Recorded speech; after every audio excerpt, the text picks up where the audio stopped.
जबलपुर गांव के जंगल में बबली कौवी एक ठेले में गन्ने का जूस बेचा करती थी। उसकी दुकान बहुत अच्छे से चलती थी और गर्मी में तो ग्राहकों की हमेशा से भीड़ लगी रहती थी।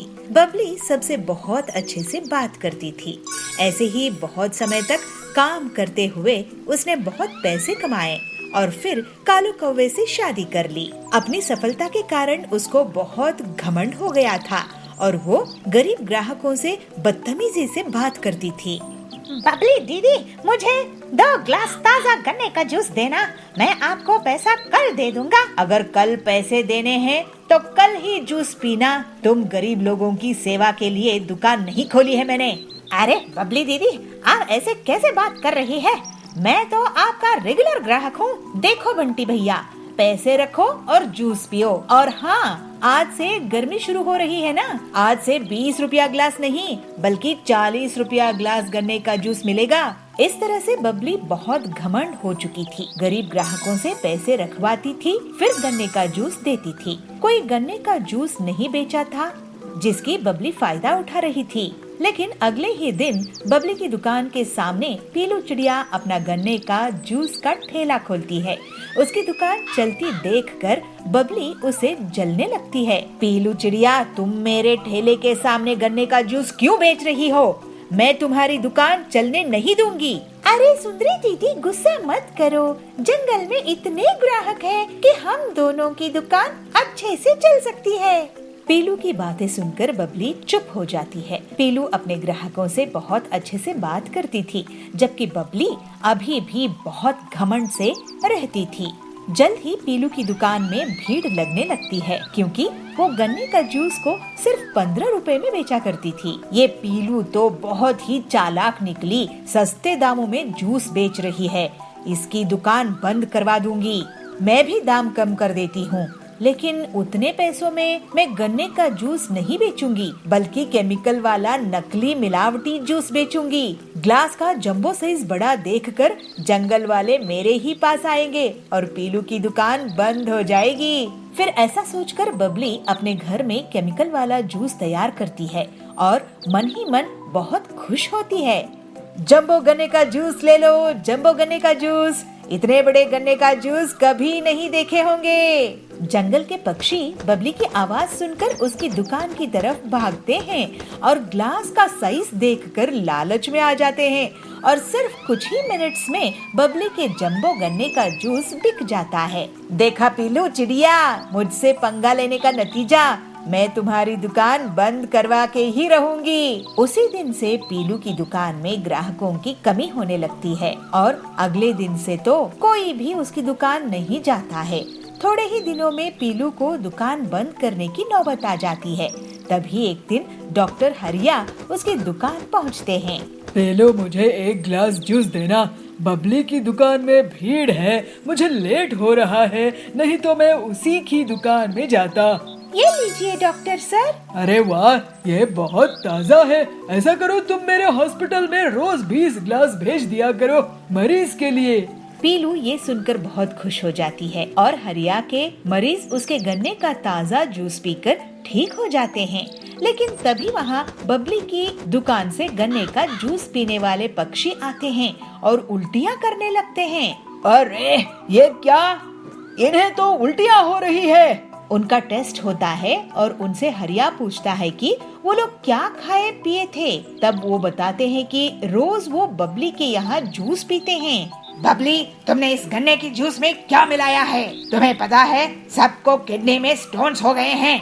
इन सब की तबीयत खराब हो गई है तुम्हारी दुकान का गन्ने का जूस पीकर। अरे ये लोग पीलू की दुकान का जूस पिया करते थे। फिर हरिया बताता है कि पीलू की दुकान के जूस से उसके बीमार मरीज ठीक हो गए हैं। इसके पहले बबली कुछ बोल पाती, सभी पक्षी उसको घेर लेते हैं। बबली, तुम हमसे इतना सारा पैसा लेती हो गन्ने के जूस का, लेकिन ये जहर बेच रही हो। वो पीलू कम दाम में भी हमें स्वादिष्ट और सेहतमंद गन्ने का जूस पिलाती है। अब तुम्हें इसका हर्जाना भुगतना होगा। ऐसा कहकर सभी पक्षी बबली को पुलिस के हवाले कर देते हैं। पीलू पूरी ईमानदारी के साथ स्वादिष्ट गन्ने का जूस बेचना जारी रखती है और जंगल वाले उसकी बहुत तारीफ करते हैं। अब जंगल में बस उसी की गन्ने का जूस का दुकान थी।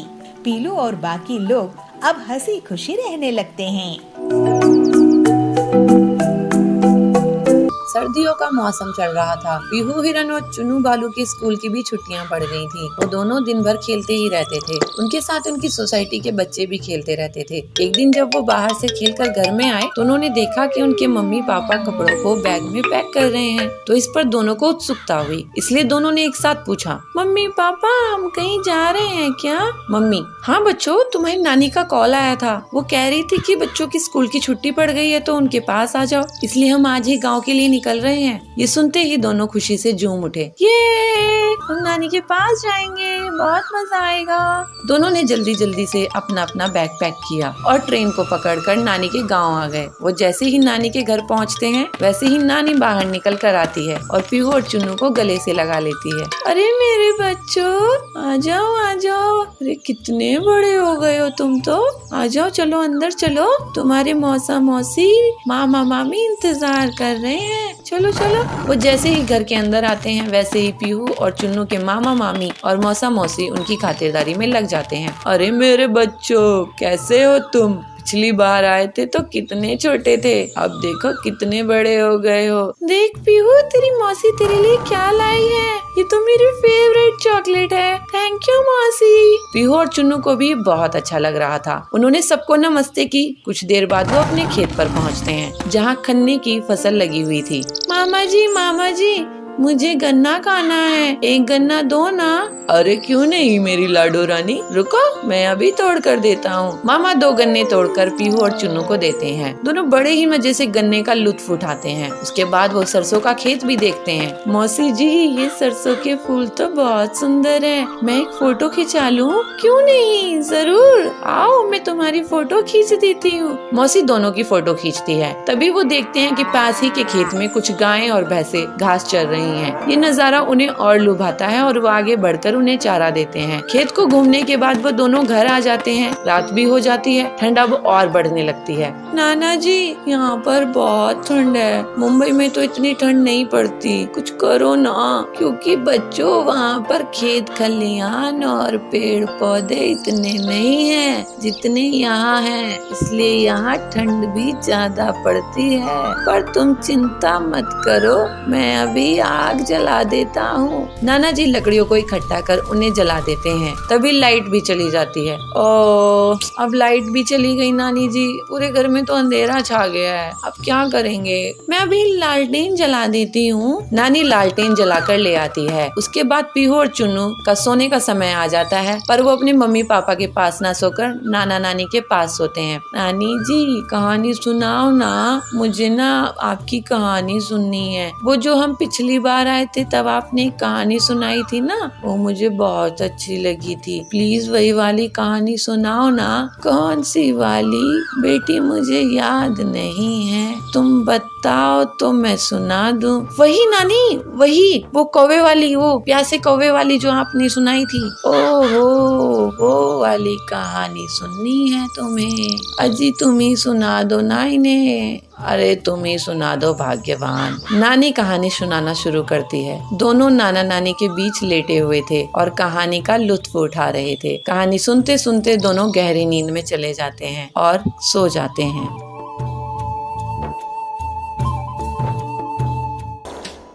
चुलबुल नगर के गांव में सुंदरी चिड़िया बहुत घमंडी और अमीर जमींदारिन थी। वो गरीब लोगों को ब्याज पे पैसे उधार देती थी और जब गरीब उसे उधार के पैसे लौटा नहीं पाते थे तो वो उनकी जमीन को हड़प लेती थी। ऐसे ही एक दिन बबली उसके पास पैसे उधार लेने के लिए जाती है। सुंदरी सेठानी, आप मुझे 1 लाख उधार दोगी क्या? मैं आपको अगले साल वापस कर दूंगी।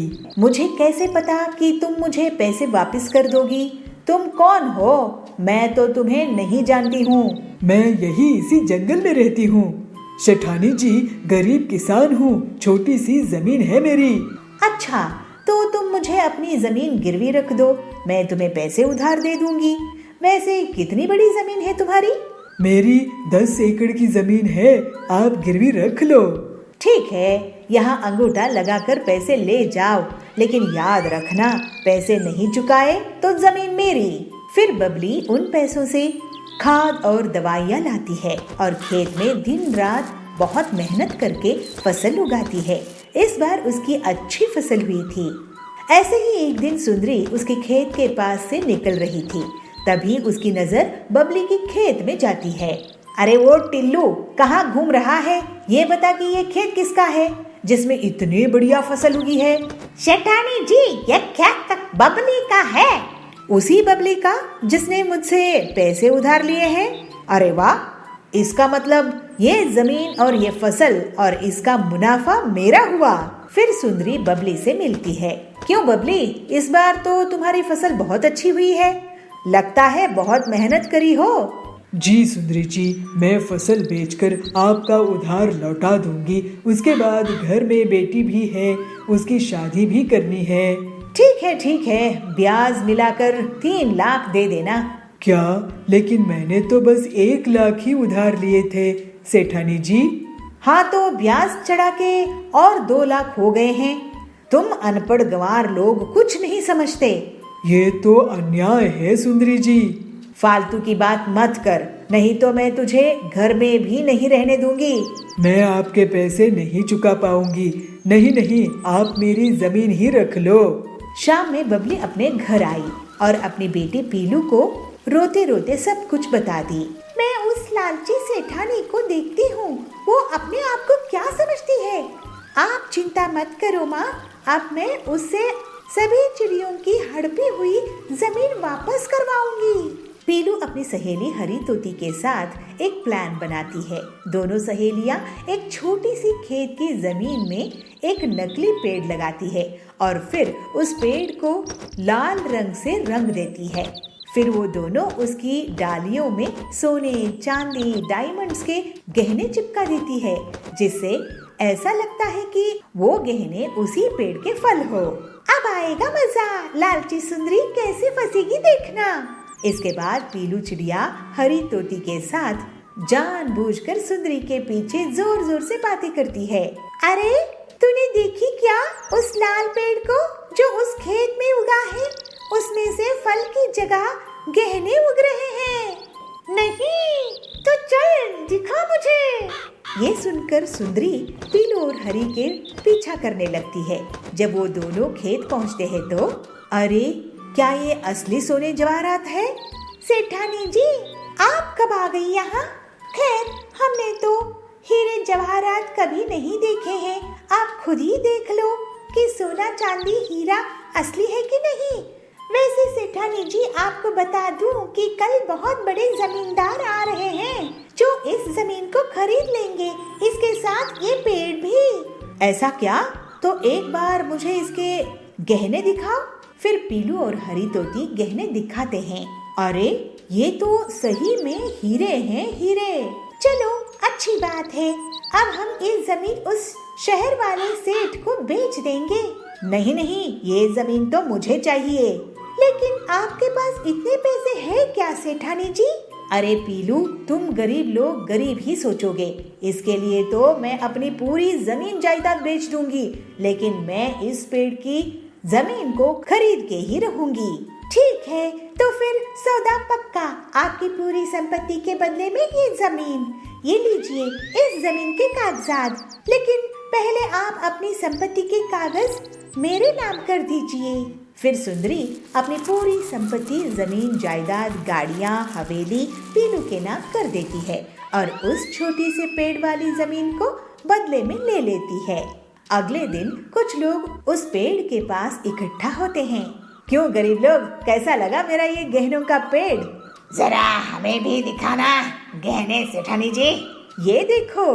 फिर सुंदरी उन्हें गहने दिखाती है। तभी टिल्लू के बगल में खड़े हुए पक्षी के हाथ से उस हार में पानी गिर जाता है और उसका सुनहरा रंग मिट जाता है। अरे ये क्या, पीलू मुझे लूट ली, बर्बाद कर दी। ये तो नकली लोहे की चेन है जिस पर सोने का नकली रंग लगा हुआ था।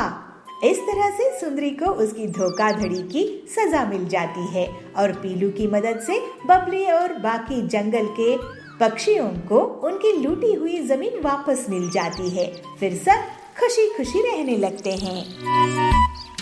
रामपुर के जंगल में सभी पक्षी खुशी खुशी रहा करते थे, लेकिन बबली चिड़िया हमेशा उदास रहती थी क्योंकि उसे कोई भी संतान नहीं थी। छोटे छोटे पक्षियों को देखकर उसके मन में आता था, इन छोटे छोटे बच्चों को देखकर कितना अच्छा लगता है, काश मेरे भी कोई संतान होती। पता नहीं देवी मुझसे क्यों रूठी हुई है। मैं उनसे आज प्रार्थना करूंगी कि मुझे भी वो संतान का सुख दें। जब तक वो मुझे वरदान नहीं देंगी तब तक मैं वहाँ से नहीं हटूंगी। ऐसा सोचकर बबली देवी माँ के पास जाती है। देवी माँ की मूर्ति के सामने बबली रोते हुए कहती है, हे देवी माँ, मुझे भी आशीर्वाद दो, मुझे भी कोई संतान हो।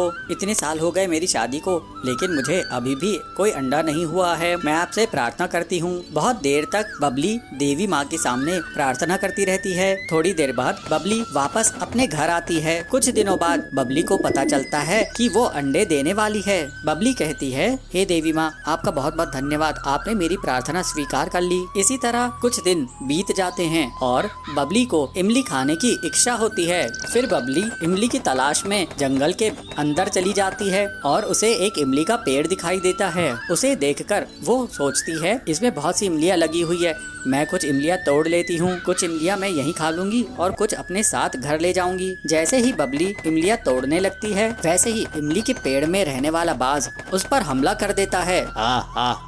बहुत दिनों बाद मुझे चिड़िया का मांस खाने को मिलेगा, बहुत मजा आएगा।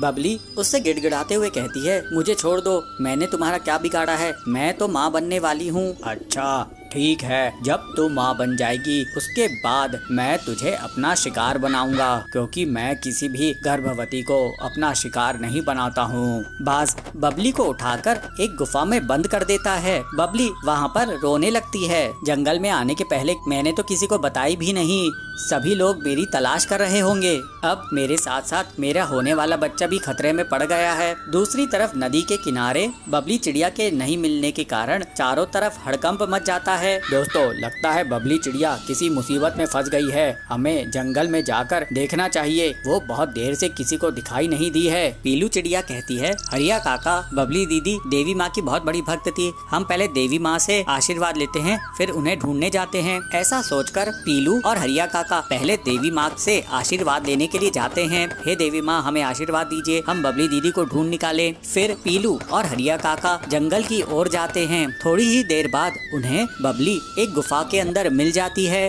हरिया काका, पीलू चिड़िया, मुझे बाज ने कैद कर दिया था, मुझे उससे बचाओ। अरे बबली बहन, तुम चिंता मत करो, हम उस बाज के हाथ पैर तोड़ देंगे, उसको ऐसा सबक सिखाएंगे कि किसी को वो छू नहीं पाएगा। उसी समय वहाँ पर बाज आ जाता है और हरिया काका और पीलू अपनी समझदारी से उस बाज का मुकाबला करते हैं और उसकी पिटाई कर देते हैं। इस तरह से वे लोग बबली को बाज की कैद से आजाद करा लेते हैं और उसे सुरक्षित घर ले आते हैं। फिर पीलू चिड़िया की देखरेख में बबली एक अंडा देती है और उस अंडे से एक छोटी सी नन्ही सी बच्ची जन्म लेती है। पीलू बबली से कहती है, बबली बहन, देवी माँ की तुम पर बहुत कृपा है, तुम्हारी जान भी बच गई और तुम्हें एक अच्छी सी बच्ची भी हो गई। इस तरह से बबली खुशी खुशी अपनी बच्ची के साथ रहने लगती है।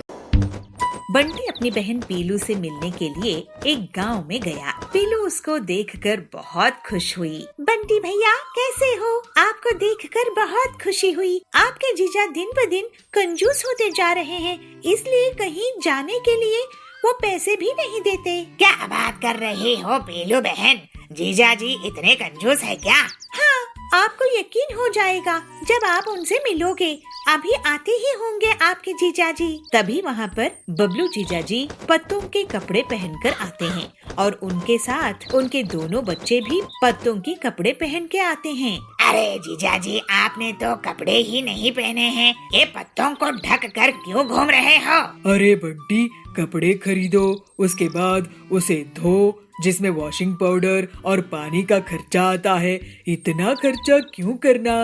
प्रकृति ने इतना बढ़िया फ्री के कपड़े दिए हैं। अच्छा, बाकी बातें बाद में करेंगे। अभी सब्जी बेचने वाला कालू आने वाला है, उससे ताजी सब्जी ले लेता हूँ।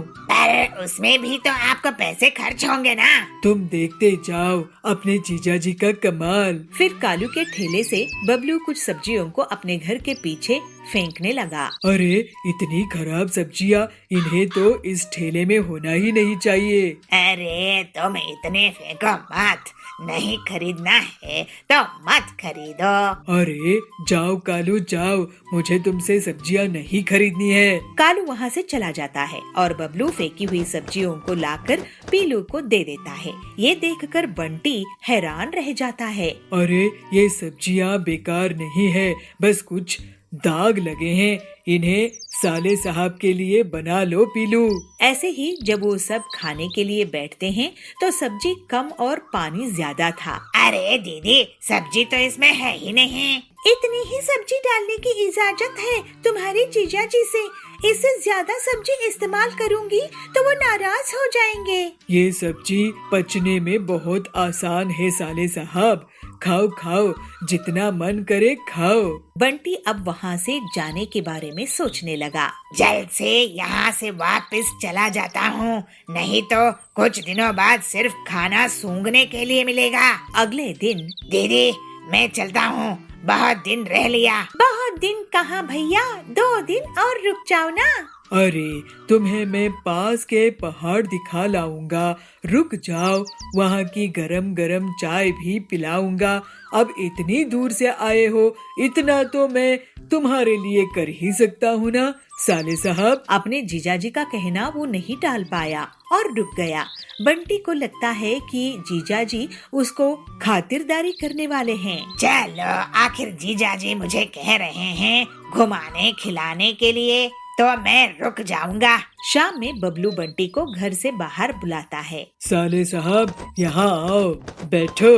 अरे ये क्या जीजाजी, ये तो पत्थर है, इसमें आप क्यों बैठते हैं? और ये इतना बड़ा पोस्टर यहाँ क्यों है? अरे पहचाने नहीं क्या, मैं तुम्हें पहाड़ी दिखाने वाला था ना, ये वही पहाड़ है। अब वहाँ जाने में बहुत पैसा खर्च होता है, तो मैं अपने दोस्त से ये पोस्टर मांग कर ले आया हूँ। और ये पियो गरम गरम चाय, घर की भी बनी है, वहाँ जाकर पीने की मजा भी आएगा। और खर्च क्यों करना है इन सब में? लेकिन जीजाजी, ये तो कोई घूमना नहीं हुआ। क्यों, तुम क्या चाहते हो? मैं पैसे खर्च करूं, गरीब हो जाऊं, कि पैसे बचाऊं और अमीर हो जाऊं? मैं तो कहता हूँ तुम भी कपड़े छोड़कर पत्ते पहनने लगो।